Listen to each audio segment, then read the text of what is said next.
Good morning. मैं doctor आशीष। और आज जो बात कर रहे हैं टॉपिक, ये क्लास 10th का है, जेनेटिक्स टॉपिक। तो सबसे यहाँ पे जो इम्पोर्टेंट टॉपिक है, साइंटिस्ट का नाम है ग्रेगर जॉन मेंडल। तो इन्हें बोलते हैं फादर ऑफ जेनेटिक्स। और ग्रेगर जॉन मेंडल ने जो एक्सपेरिमेंट किया वो किया पी प्लांट पे, मटर के पौधे पे। तो पी का साइंटिफिक नेम होता है पाइसम सटाइवम। तो इसमें सबसे मेन टॉपिक ये भी आता है, आपका जो ऑब्जेक्टिव क्वेश्चन है कि कौन सा करेक्टर डोमिनेंट है, कौन सा रिसेसिव है। डोमिनेंट क्या होता है? जो करेक्टर हमें दिखाई देते हैं उन्हें बोलते हैं डोमिनेंट। बट जो करेक्टर हमें नहीं दिखाई देंगे उन्हें बोलते हैं रिसेसिव। जैसे एक लंबा प्लांट है, एक छोटा प्लांट है, तो भाई जो करेक्टर ज़्यादा दिखाई देंगे लंबे प्लांट के दिखाई देंगे, टॉल प्लांट के, तो टॉल प्लांट होगा डोमिनेंट। बट जो छोटा सा प्लांट है उसके करेक्टर हमें नहीं दिखाई देंगे, तो वो क्या होगा? रिसेसिव। ओके। इसके अलावा और भी इसमें सीट का स्ट्रक्चर क्या होती है? राउंड, एक उधर सिकुड़ा हुआ, तो राउंड मतलब ये डोमिनेंट है, जो सिकुड़ा हुआ है ब्रिंकेड वो होता है रिसेसिव। अब एक क्वेश्चन और एनसीईआरटी में देखा है कि राउंड और ब्रिंकेड क्यों होते हैं, क्योंकि राउंड क्यों होगा? कैसे? प्रोटीन अच्छा है, जीन अच्छा होगा। देखिए स्ट्रक्चर भी मेंशन किया, 1 प्रोटीन 1 डीएनए 1 जीन।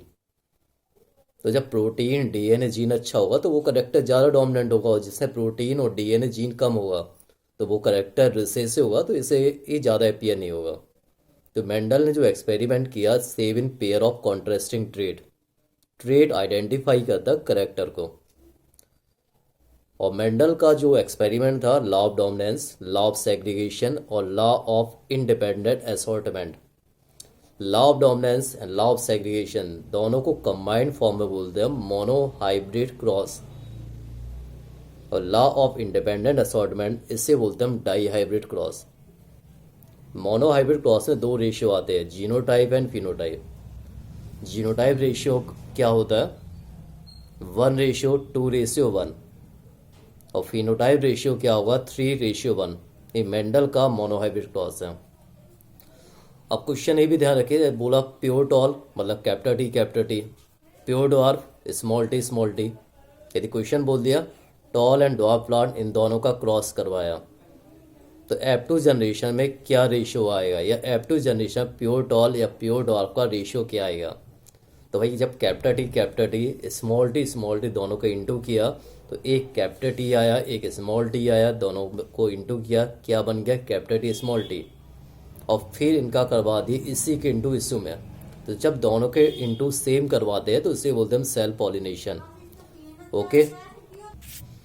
तो जब कैपिटल टी स्मॉल टी इन दोनों के इंटू करवाते हैं, उसी का सेम हम इंटू करवा रहे हैं, तो क्या बोलेंगे? Self pollination. तो यहाँ जो रेशियो आएगा जीनोटाइप और फिनोटाइप।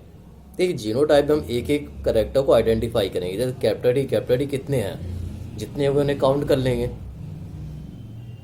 और जबकि फिनोटाइप में हम देखते हैं उसके एक्सटर्नल फीचर, भाई बाहरी फीचर देख लेंगे हम, पूरा उसका एनाटॉमी का नहीं देखेंगे। तो फिनोटाइप रेशियो आएगा 3:1 और जीनोटाइप आएगा 1:2:1। ये था मेंडल का मोनो हाइब्रिड क्रॉस। और मेंडल का जो डाई हाइब्रिड क्रॉस है, वहाँ पे यूज़ करते हैं हम different type of seed and colour. और यहाँ पे जो फिनोटाइप रेशियो आएगा वो 9:3:3:1।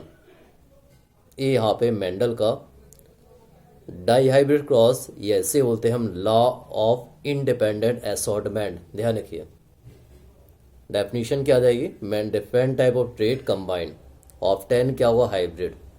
One of the character is independent of the other pair of trade, it is also called law of independent assortment. तो मेंडल का लॉ ऑफ इंडिपेंडेंट असॉर्टमेंट है। Mendel's के 3 लॉ है। फर्स्ट है डोमिनेंस, सेकेंड है segregation, third है independent assortment.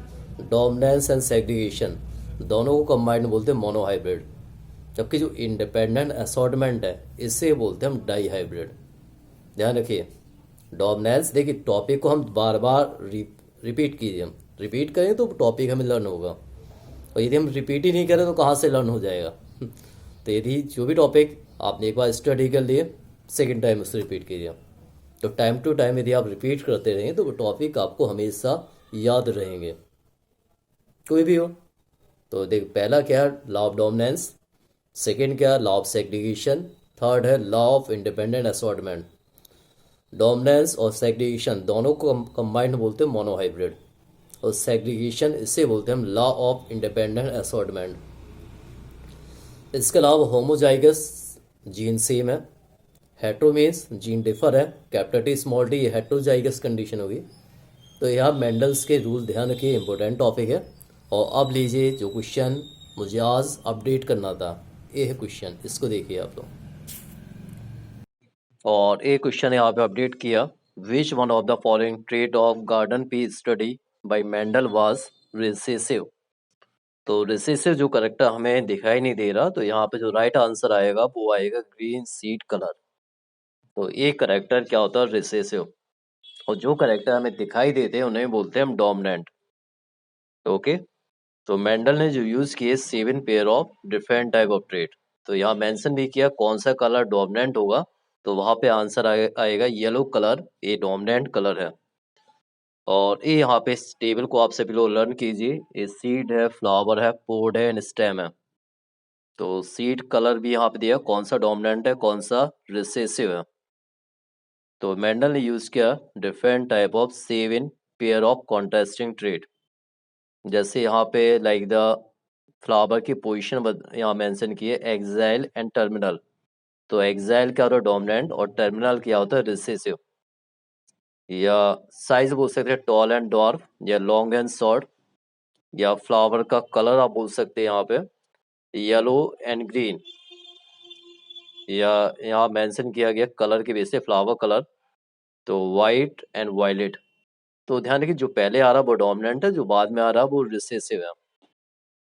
Okay, thank you and share this link, all of you subscribe, like.